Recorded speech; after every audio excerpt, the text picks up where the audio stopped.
we are very much so informed as far as the story of Cinderella.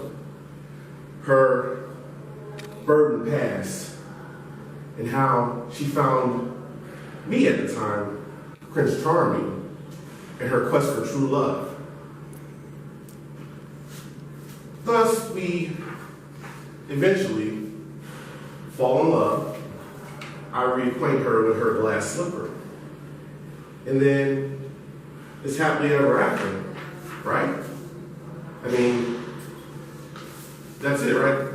We just live, we go on the magical unicorn and just move on. No, it doesn't work like that. Life doesn't work like that. And so I'm going to take off my crown and take more of a humanistic approach with this. Now, we're all familiar with the essence of love, right? You find somebody that you have mad, passionate feelings about. And it makes your heart just soar to the upper limits of heaven or the universe. We categorize this as the honeymoon phase. In the honeymoon phase, you see no faults in that person, right? Right? Right, correct. Let me tell you, when Cinderella and I, we were in our honeymoon phase, she couldn't do no wrong. No wrong at all. I'm telling you. And thus, we had our honeymoon phase. We was in this majestic garden. We were staying there for about a year. And it seemed like time just raced past fairly quickly. As our honeymoon ended, of course I had to come back to the palace to continue business. And thus, my crown had to come back on in order for me to take care of things. Truth be told, as we begin our lives back at the palace and I have to rule the kingdom, guess what we find out? Cinderella is a child. And 9 months goes past, correct? As we know. And our first son, our first child, John, was born. And we ended up having 2 more after that. Elizabeth and Patrick. 3 kids, all together. In the middle of this, I'm meeting different kingdoms, trying to make more of a unity between us, and trying to make sure that I balance a happy home. There came a point in time where Cinderella and I, we had some hardships. I would come home after a long day's work, and I can honestly tell you, I just want to go to bed. You know, I'm really tired telling this person to do that and having this meeting, that I didn't really take the time to really care about my family the way I needed to. Now, as far as Cinderella and I, there was a point where we actually questioned our marriage. And I wanted to banish her to the ends of the earth. Then I started to realize that we are only people. We can only live day by day. Nobody is perfect in this life. I had to make sure I kept myself accountable. And thus, I started to truly begin working on the foundations for which I fell in love with her in the first place. Now, Cinderella is one of the most exceptional women I've ever known in my life. And she's also a great mother. She'll get up at the wee early mornings of the day. She'll get the kids up. She'll ensure that they're bathed and they're clothed and they're fed where they need to. And then obviously put up with their shenanigans because, you know, they're playing slingshot with each other, hitting each other in the eyes. Somebody has to deal with that as I'm out there exploring the land. That being said,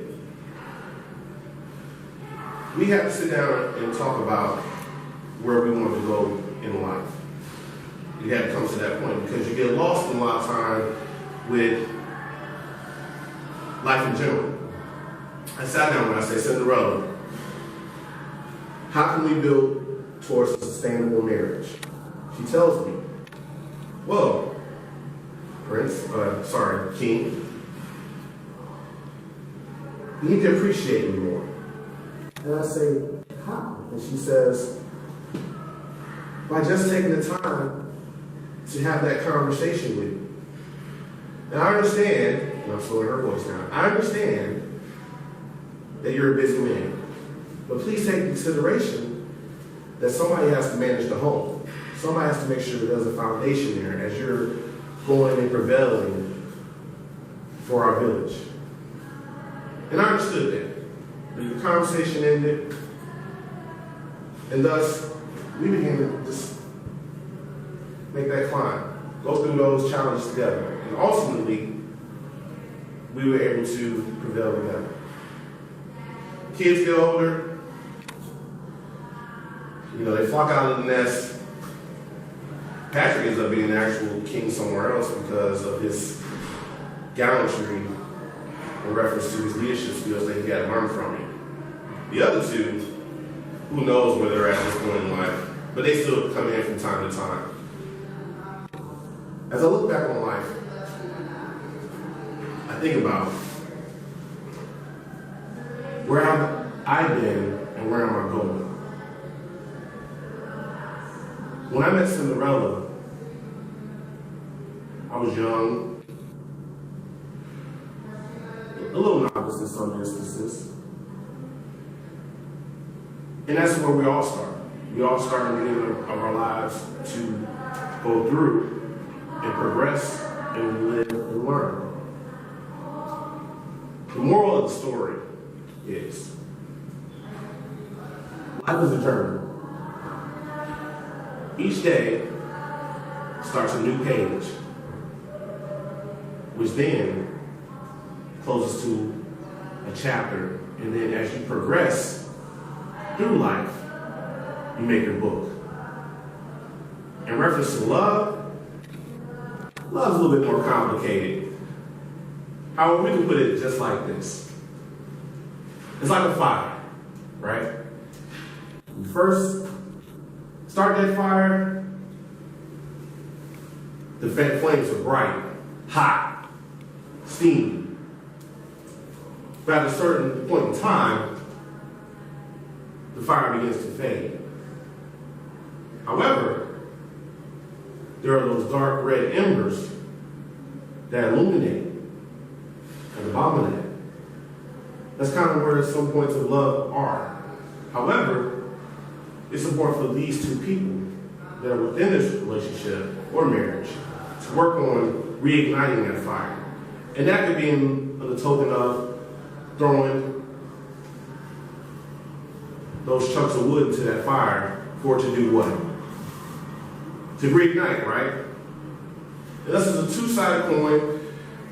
In order to show somebody that you love them, you just have to have that conversation.